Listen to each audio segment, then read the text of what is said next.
Local ಕದನ ವಿಶೇಷ ಕಾರ್ಯಕ್ರಮಕ್ಕೆ ತಮಗೆಲ್ಲ ಆಧಾರದ ಸ್ವಾಗತ. ನಾನು ರಂಗನಾಥ್ ಭಾರದ್ವಾಜ್.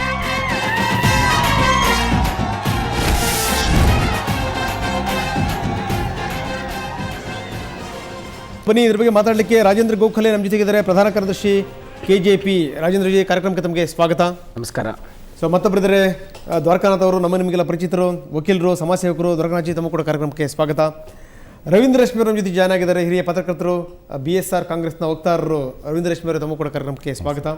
ಬಸವರಾಜ ರಾಯರೆಡ್ಡಿ ನಮ್ಮ ಜೊತೆ ಜಾಯ್ನ್ ಆಗಿದ್ದಾರೆ, ಕಾಂಗ್ರೆಸ್ನ ಹಿರಿಯ ನಾಯಕರು, ಮಾಜಿ ಸಚಿವರು. ಬಸವರಾಜ್, ತಮ್ಮ ಕೂಡ ಕಾರ್ಯಕ್ರಮಕ್ಕೆ ಸ್ವಾಗತ. ಸೊ ನಿಮ್ಮ ನಾಲ್ವರ ಜೊತೆ ನಾನು ಚರ್ಚೆ ಮಾಡ್ತೀನಿ. ಅಂತೂ ಕಾಂಗ್ರೆಸ್ ಇಲ್ಲಿ ಸ್ಪಷ್ಟ ಮುನ್ನಡೆಯನ್ನು ಸಾಧಿಸಿರುವಂಥದ್ದು.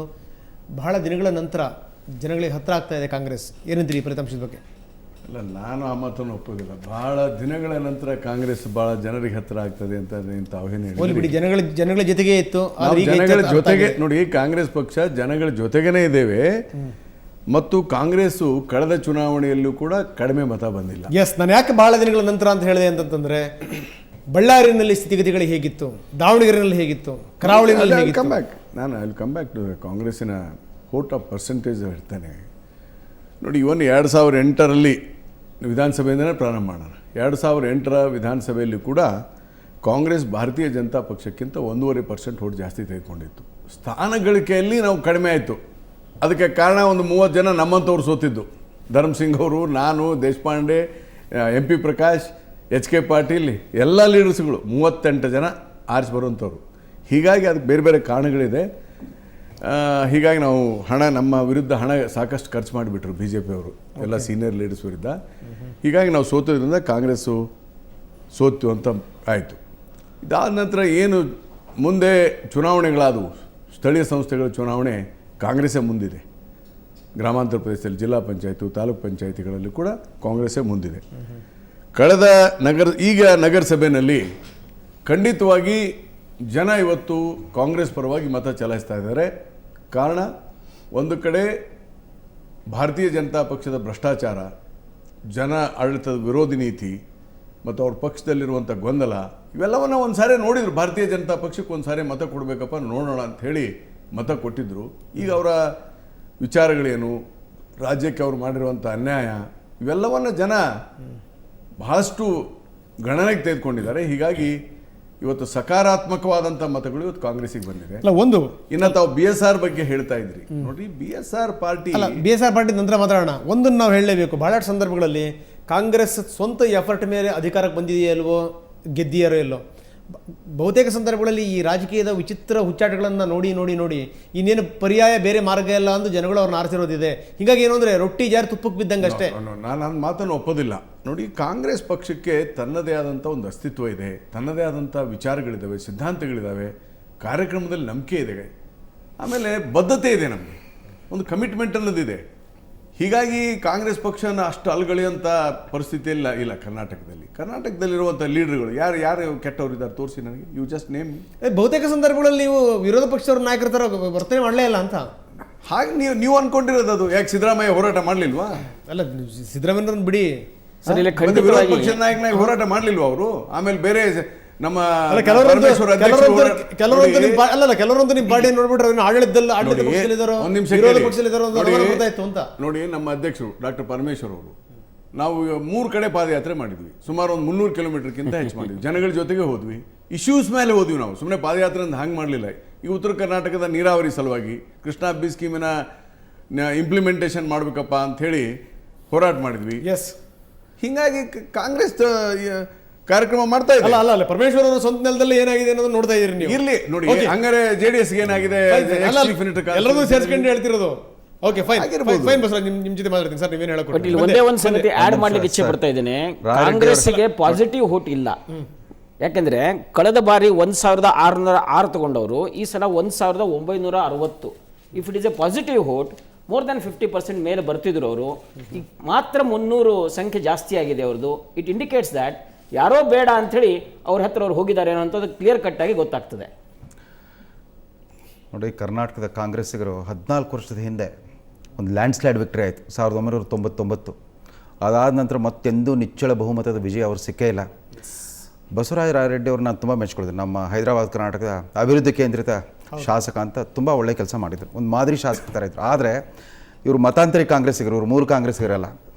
ಮತಾಂತರಿ ಕಾಂಗ್ರೆಸ್ಸಿಗರು ಮೂಲ ಕಾಂಗ್ರೆಸ್ಸಿಗಿಂತ ಹೆಚ್ಚು ತಮ್ಮ ಪಕ್ಷದ ಅಭಿಮಾನವನ್ನು ಪ್ರಕಟಿಸ್ತಾರೆ. 2004ರಲ್ಲಿ ಪಾರ್ಲಿಮೆಂಟು ಅಸೆಂಬ್ಲಿ ಎರಡೂ ಕಡೆ ಸೋಲಾಯಿತು. ಮತ್ತೆ 2008ರಲ್ಲಿ ಮತ್ತು 2009ರಲ್ಲಿ ಮತ್ತೆ 2 ಸಾರ್ವತ್ರಿಕ ಚುನಾವಣೆಗಳಲ್ಲಿ ಸೋಲಾಯಿತು. ಆ ಸೋಲಿನ ಬಗ್ಗೆ ಒಂದು ಚೂರಾದರೂ ವಿಷಾದ, ಪಶ್ಚಾತ್ತಾಪ, ಪ್ರಾಯಶ್ಚಿತ್ತ ಪಟ್ಟಿರ್ಬೋದು ಅನ್ನೋ ಒಂದು ಗ್ರಹಿಕೆ ನಮ್ಮದಿತ್ತು. ಹಾಗಿಲ್ಲ, ಕಾಂಗ್ರೆಸ್ನವ್ರ ಧ್ವನಿ ಯಾವತ್ತೂ ಜಸ್ಟಿಫಿಕೇಶನ್, ಏನಾದರೂ ಜಸ್ಟಿಫಿಕೇಶನ್. ನೀವು ನೋಡಿ 14 ವರ್ಷದಿಂದ ನೀವು ಇದು ಕಾಂಗ್ರೆಸ್ಗೆ ಗೆಲುವು ಸಿಕ್ಕಿದ್ದು ಯಾವಾಗ? ಜನತಾದಳ ಹೋಳಾದಾಗ, ಅತಂತ್ರ ಸ್ಥಿತಿಯಲ್ಲಿತ್ತು ಜನತಾ ಪರಿವಾರ, ಅವಾಗ ಇವ್ರು ಗೆದ್ರಿ. ಮತ್ತೊಮ್ಮೆ BJP 3 ಹೋಳಾಯಿತು.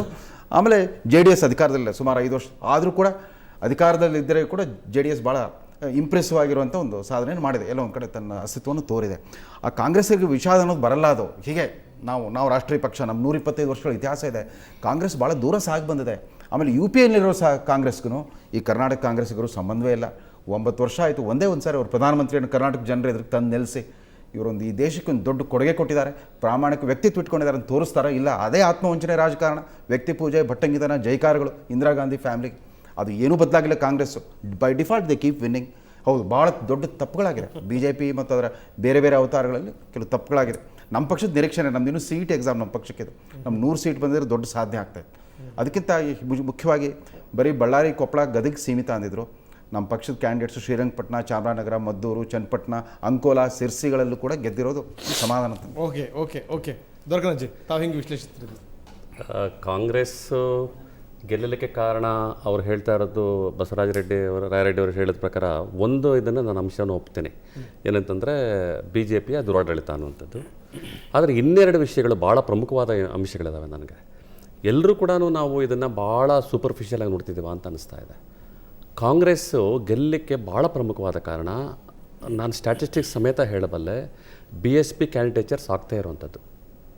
ಇದನ್ನು ಯಾರೂ ಯೋಚನೆ ಮಾಡಲ್ಲ. ಯಾಕಂದರೆ BSP ಒಂದು ಕೇಡರ್ ಬೇಸ್ಡ್ ಪಾಲಿಟಿಕ್ಸ್ ಮಾಡಿದಂಥ ಒಂದು ಪಕ್ಷ. ಕ್ಯಾಂಡಿಡೇಟ್ಸ್ ಆಗದೇ ಇರುವಾಗ ಶೆಡ್ಯೂಲ್ ಕ್ಯಾಸ್ಟ್ ವೋಟ್ಸು ಅನಿವಾರ್ಯವಾಗಿ ಕಾಂಗ್ರೆಸ್ಗೆ ಹೋಗ್ತವೆ.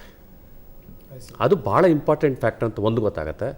ಎರಡನೇದು, BJPಯನ್ನು ನಾಚಿಸೋ ರೀತಿಯಲ್ಲಿ ಈ ಸಲ ಇವರು ದುಡ್ಡು ಖರ್ಚು ಮಾಡಿರುವಂಥದ್ದು.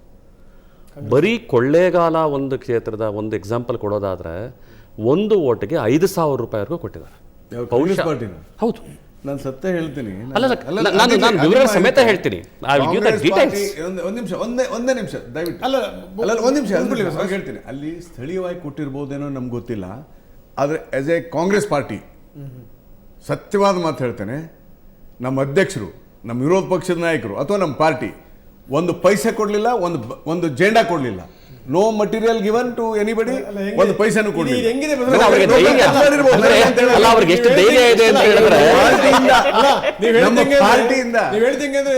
ಹೌದು, ಅವ್ರ ಪಾಪ ಕಾಪಿ ಹೊಡೆದಿರ್ಬೋದು, ಸ್ಟೂಡೆಂಟ್ಸ್ ಕಾಪಿ ಹೊಡೆದಿರ್ಬೋದು, ಆದ್ರೆ ಮೇಸ್ಟ್ರು ಮತ್ತೆ ಹೆಡ್ ಮಾಸ್ಟರ್ ಒಂದೇ ಒಂದು ಚಿಟ್ ಕಳಿಸಿಲ್ಲ ಅಂತ ನಾನು ಸತ್ಯ ಹೇಳ್ತೇನೆ. ಹೆಂಗಿದೆ ಅಂತ ಹೇಳಿದ್ರೆ, ನೀವು ಹೆಂಗೆ ಹೇಳ್ತಿದ್ರ ಅಂತ ಹೇಳಿದ್ರೆ, ನಮ್ಮ candidates they are self sufficient. ಅವರು ರಿಯಲ್ ಎಸ್ಟೇಟ್ ಮಾಡ್ತಾರೋ, ಎಕ್ಸೈಸ್ ಅಲ್ಲಿ ಮಾಡ್ತಾರೋ, ಹೆಂಗೋ ದುಡ್ಡು ಮಾಡಿದಾರೆ ಮಾಡ್ಕೊಂಡ್ ಬರ್ತಾರೆ. ಏನ್ ಹೇಳ್ತಾ ಇದ್ದೀನಿ, ಸತ್ಯವಾದ ಮಾತು ಹೇಳ್ತೇನೆ ಅಂತ. ಇದಕ್ಕಲ್ಲ, ನೀವು ನಂಬೋದು ಬಿಡೋದು ನಿಮಗೆ ಬಿಟ್ಟಂತ ವಿಚಾರ. ಕಾಂಗ್ರೆಸ್ ಪಾರ್ಟಿ ಫಸ್ಟ್ ಟೈಮ್ ಅನ್ಸ್ತದೆ ನನಗೆ, ಫಸ್ಟ್ ಟೈಮ್ ಇಂದ ಇಲೆಕ್ಷನ್ಗೆ ಒಂದು ಪೈಸೆ ಕೊಡ್ಲಿಲ್ಲ, ಒಂದು ಜೆಂಡಾ ಕೊಡ್ಲಿಲ್ಲ, ಒಂದು ಇದನ್ನ ಕೊಡ್ಲಿಲ್ಲ. ಅಲ್ಲ ಸರ್, ಕೊಡ್ಲೇಬೇಕು ಅಂತ ಇಲ್ಲ.